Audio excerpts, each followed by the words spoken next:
April 20th, 1999. Quiet morning in the suburban town of Littleton, Colorado. The kind of morning that felt ordinary until it wasn't. By lunchtime, Columbine High School would become the site of one of the deadliest school shootings in American history, a tragedy that would echo through generations, change school security forever, and leave a permanent scar on the nation's collective memory. What happened inside Columbine that day? Who were the people behind this unimaginable act? And how did this small-town nightmare become a defining moment in American culture? Littleton, Colorado, a peaceful suburban community just outside Denver, known for its safety, strong schools, and quiet neighborhoods. In 1999, it was the last place anyone would imagine violence on such a scale. Columbine High School stood as a symbol of middle-class pride. Nearly 2,000 students filled its halls with laughter, sports, and anticipation for summer break. But behind that normal facade, to seniors, Eric Harris, 18, and Dylan Klebold, 17, were harboring something far darker. Eric Harris was intelligent, confident, and tech-savvy. He worked at a pizza shop and was known for his sharp humor. Yet in private, he was consumed by rage and superiority. He saw himself as above everyone, a mind against the world. Dylan Klebold was quieter, more withdrawn. He struggled with depression and loneliness, writing about suicide and self-hate. The two met years earlier and bonded over rebellion, video games, and their shared contempt for what they saw as a fake, cruel society. To the outside world, they were just ordinary teenagers, but for months, they had been planning an act of mass murder that would shock the world. It was a Tuesday morning.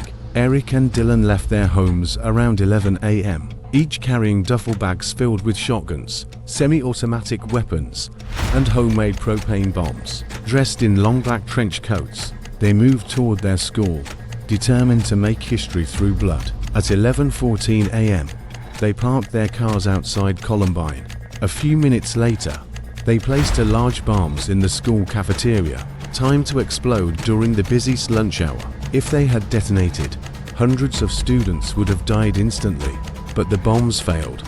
Frustrated, they began their assault outside the west entrance. At 11:19 a.m., the first shots rang out. Rachel Scott, 17, was killed instantly while sitting on the grass.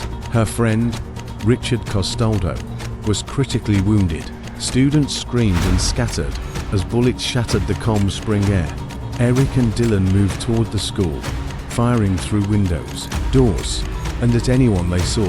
Panic spread through the hallways. Inside, students barricaded classrooms, hid under tables, and whispered frantic prayers. At 11:29 a.m., the pair entered the library. For 7 harrowing minutes, they fired on terrified students, laughing and shouting as they hunted their victims. 10 students were killed there, a scene of chaos and terror that would later haunt survivors for life. At 12:08 p.m., it was over. Eric Harris and Dylan Klebold turned their guns on themselves. 13 innocent people were dead, 12 students, and 1 teacher, Dave Sanders, who had tried to save others before dying of his wounds. 24 more were injured. The entire massacre lasted less than an hour, but its impact would ripple for decades. When SWAT teams finally entered the school, they found a nightmare: shattered glass, shell casings, smoke, and silence. The unexploded bombs in the cafeteria showed just how much worse it could have been. Investigators soon uncovered journals, videos, and online writings revealing the killer's year-long plan. They called their recordings the basement tapes, where they spoke about their hatred for humanity, their desire for revenge, and their dream of surpassing all previous acts of violence. Eric was the planner, the self-proclaimed god of destruction. Dylan was the follower, depressed, lost, and drawn into Eric's obsession.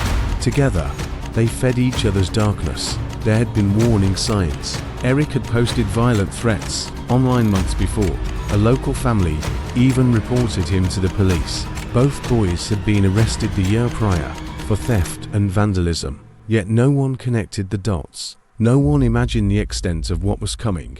Among the 13 victims, Each story carried unimaginable loss. Rachel Scott, the first killed, became a symbol of faith and kindness. Coach Dave Sanders, who guided students to safety, died a hero. Others, Lauren Townsend, Daniel Mauser, John Tomlin, Kelly Fleming, were full of dreams that ended too soon. Parents waited outside the school, praying for hours, only to face the unbearable truth. As news broke, the world stopped. Television stations broadcast live footage of students fleeing, police crouched behind cars, and helicopters circling overhead. It was one of the first school shootings the world watched unfold in real time. The media rushed to find answers. Some blamed bullying, others violent video games, heavy metal music, or the so-called trench coat mafia. Much of it proved exaggerated or false. The truth was more disturbing. This was not about fashion or music. It was about two broken minds consumed by hate. Columbine changed everything. Before 1999, the idea of a mass shooting at a school seemed unimaginable.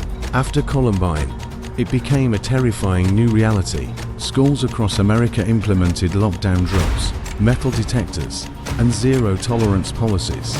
Police changed their response tactics, no longer waiting for SWAT, but entering immediately to stop shooters. The tragedy sparked endless debates about gun control, bullying, mental health, and media influence. Yet even today, the questions remain. Why did they do it? Eric's writings show a desire for power, to punish and dominate. Dylan's journals reveal a longing to escape his own sadness, to die but take the world with him. Was one the leader and the other the lost soul? Or were they both victims of their own darkness? The basement tapes remain sealed from public release, out of fear they might inspire others. Still, Columbine has become a grim reference point, a name whispered. Whenever another shooting happens, many future attackers would cite it as inspiration. That, perhaps, is its cruelest legacy. For the survivors and families, healing was slow. Some turned grief into purpose. Rachel Scott's family created Rachel's Challenge, a movement for kindness in schools. Others, including the parents of Dylan Klebold, faced unbearable guilt and questions that would never find answers. Columbine was more than a crime. It was a mirror, showing the cracks in society, alienation, anger, and the dangerous mix of despair and notoriety. The massacre reshaped culture and conversation. It inspired films, documentaries, and research into youth violence. It changed how schools operate and how America sees its own children. It also marked the beginning of a new era of media, where tragedy could unfold live, and millions could watch. April 20th, 1999. It began like any other day. By afternoon, it had rewritten American history. The Columbine High School Massacre shattered the illusion of safety and forced a nation to confront questions it still struggles to answer. How do we stop this cycle of violence? What signs are we missing? How do we reach young people before pain turns to destruction? Though the walls of Columbine have been rebuilt, the memories remain. A new library stands where the massacre ended, rebuilt as a symbol of hope and healing.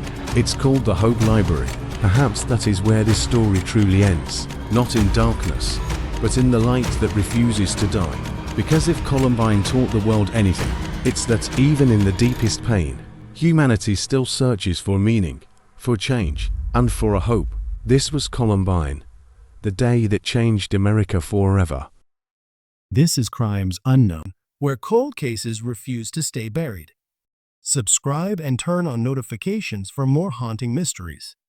And don't forget to like the video to support real crime stories that deserve to be heard.